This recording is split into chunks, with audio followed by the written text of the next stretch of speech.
In this Tech Byte, we're going to explore how you can change a term grade in the teacher portal. Doesn't the gradebook calculate the term grades automatically? It does. So why would they do that? Well, for example, if a teacher wanted to give or take away extra credit for class participation, they can add that into the term average. Can we look at it in the teacher portal? Yes, we can. Right here. So let me log into the teacher portal.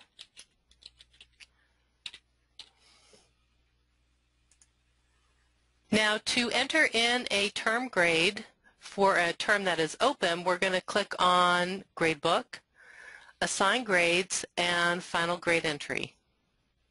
We're going to select the marking period. We're in Q2 right now, so that's what I'm going to select. And here is my geometry class roster. You need to make sure that you are in the correct course. And we are going to change Vincent's grade from a 95 to a 90. He hasn't been participating well in his class. And we are also going to lock the grade. By locking the grade, if I go in and add more assignments to Vincent's gradebook, then that's going to recalculate his grade. And I really want to keep it as a 90 right now for my purposes. Let's go back to the summary grid and see what that looks like.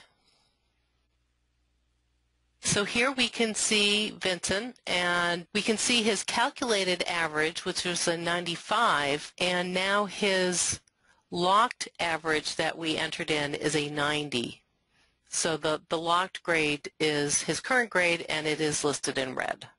Is it possible to change a grade after the term is closed? Yes, it is, but to do that you need to contact your MMS administrator because there's some work that needs to be done in the admin portal. Let's take a look at how that process would work. So I'm going to switch browsers and go to my administrative portal. And once we're in there, we're going to go to Gradebook, Admin Functions, and Grant or Remove Override Privileges. Now this is something that I tend to forget and mess up on, is you need to make sure that you are filtered on the school that you want to grant the override for. So I defaulted to my middle school. I'm going to change that back to my high school. I need to select the term that I want to grant the override for, and that will be Q1. So I have Q1 selected. I'm going to click on the arrow. I have Q1 selected, and I'm going to set an expiration date. So I'm going to give my teacher a couple of days to go in and enter in that override.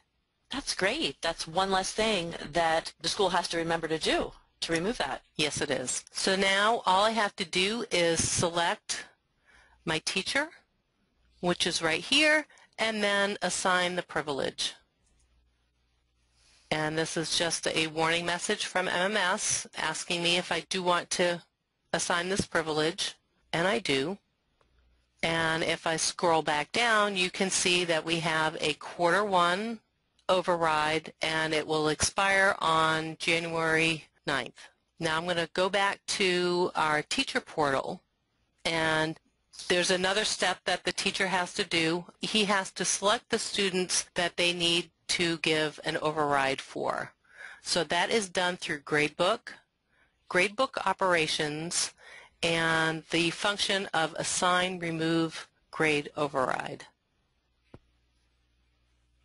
So I am still in my geometry class, and I am going to grant an override for Nicole. So all I have to do is check that box, and I can check as many students that I need to do an override for, and we actually have two options of selecting to submit the changes. So I'm going to submit changes, and I can see here that a red message has been displayed that Nicole, the grades for Nicole Ambrose in marking period Q1 can now be overridden.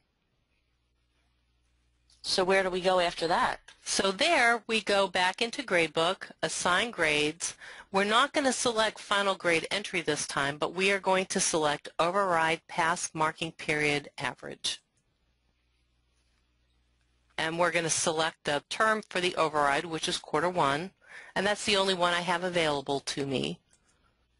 And the only student I'm going to see is Nicole, because that's the only one that this teacher gave an override to. So I'm going to change her grade from an 83 to a 95, and again I'm going to lock that grade. So let's go back to the summary grid and take a look at how Nicole's quarter one average looks.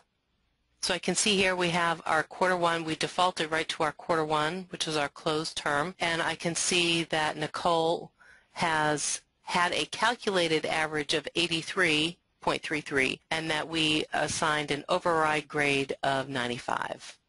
That's great. Thanks so much for the help. You're welcome.